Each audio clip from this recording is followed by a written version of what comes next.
مریم نواز نے ایک اور الزام یہ بھی لگایا، انہوں نے کہا کہ بشرا بیگم جو ہیں وہ فائلوں پر دستخط کروانے کے پیسے لے رہی تھی۔ اب جو بھی آدمی پاکستان میں یا جو بھی طریقہ انصاف کا ہے اس کو معلوم ہے کہ جو خان صاحب کی اہلیہ ہیں ان کو کبھی کسی نے دیکھا بھی نہیں ہوگا، وہ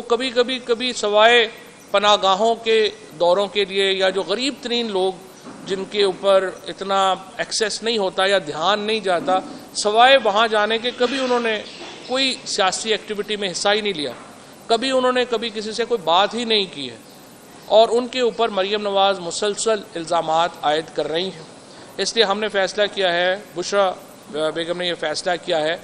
کہ ان کی طرف سے ایک نوٹس مریم نواز کو بھیجا جا رہا ہے جس میں انہیں یہ کہا جا رہا ہے کہ ان کے خلاف ہم کرمنل پروسیڈنگز جو ہیں، فوجداری مقدمہ جو ہے وہ ہم دائر کر رہے ہیں پاکستان پینل کوڈ کے تحت، کیونکہ یہاں پہ جو ہرجانے وغیرہ ہے وہ تو